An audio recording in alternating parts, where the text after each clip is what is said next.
Hi, Harris. Well, New York City Mayor Eric Adams using some of the harshest language yet to describe the ongoing protests which have erupted across the country in response to those who say, hey, these are just students protesting here at Columbia. He says there were outside agitators who influenced and co-opted the entire operation. Take a look. Columbia issued a shelter in place for students just before 8:30 local time last night, and the mass arrest began about an hour later. Droves of officers in riot gear entered the campus and moved past makeshift barricades created by those student protesters. The students were taken into custody with zip ties and led out to correctional buses. The NYPD says in the days leading up to the overnight chaos, even as Columbia locked down access, people still got onto campus who should not have been.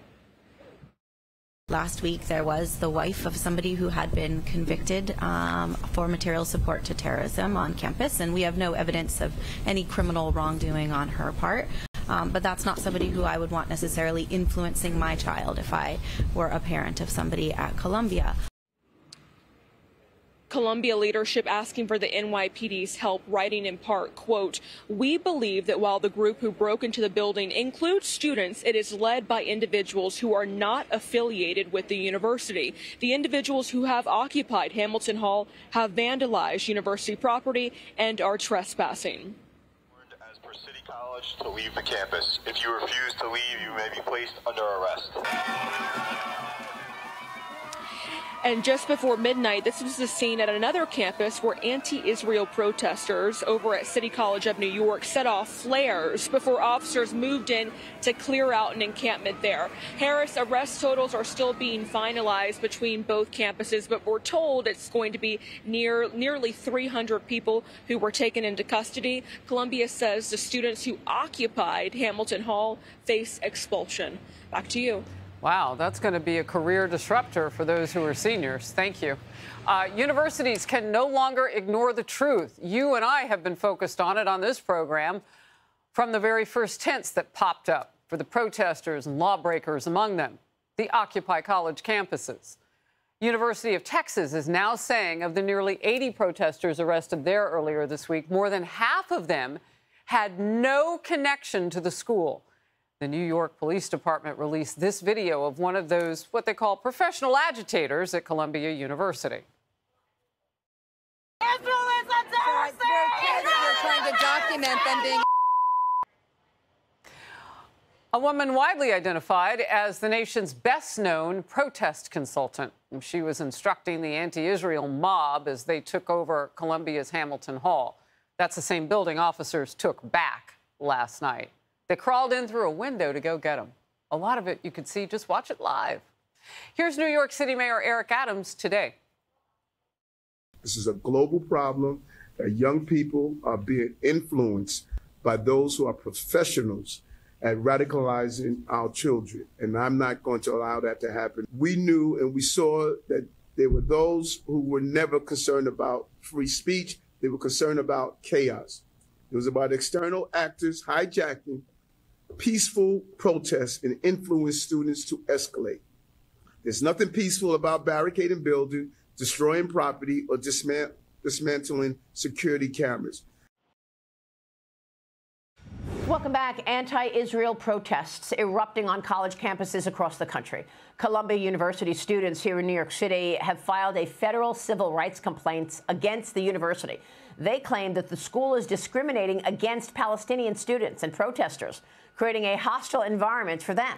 When the cops came to arrest demonstrators, the U.S. Department of Education still investigating reports of anti-Semitism on campus. Joining me now is former New York City Police Department Inspector, Fox News contributor, and the OpsDesk.org founder, lawyer Paul Morrow. Paul, great to see you this morning. Thank you so much for being here. How do you assess what's going on, taking place on all these universities? And now the Palestinians are saying that they're getting discriminated on.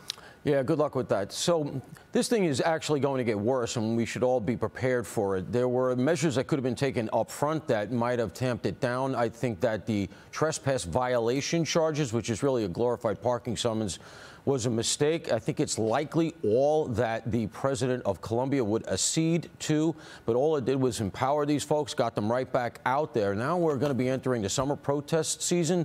You have all of this coordination going on from Democrat funding organizations and coordinating committees. It's all that kind of dark money that goes to not only candidates, but that we've seen in Occupy Wall Street and the quote-unquote Summer of Love in 2020. And so what do we have coming up? We have May Day coming up, which is a big day for them. But all of this could lead all the way to the DNC in Chicago, equidistant from New York, Minneapolis, even L.A. So Chicago is going to be it's almost going to look like 1968. This is a problem for the Dems. It's going to continue, but this lawsuit has no merit.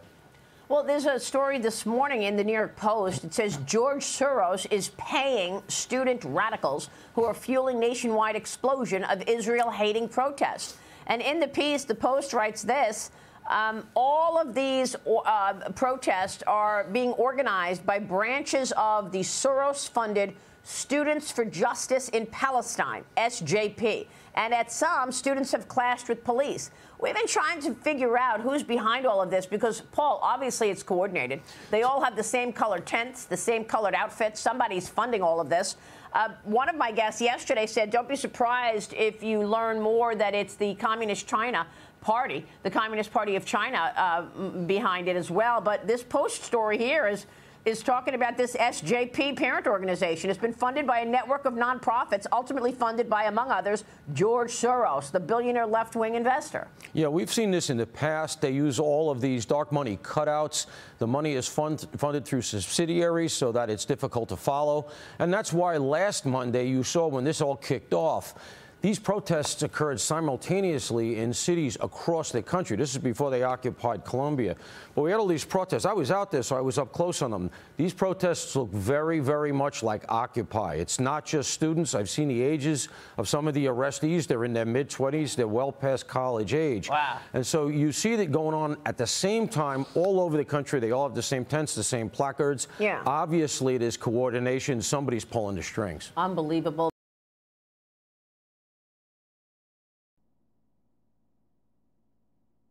Erupt, erupt, agitator, agitator, droves, droves, makeshift, makeshift, affiliate, affiliate, vandalize, vandalize, expulsion, expulsion, dismantle, dismantle, hostile, hostile, accede, accede, clash, clash, subsidiary, subsidiary, simultaneously, simultaneously, placard, placard, pulling the strings, pulling the strings. If you enjoy this content, please consider subscribing to my channel to stay up to date with future videos. Thank you for watching.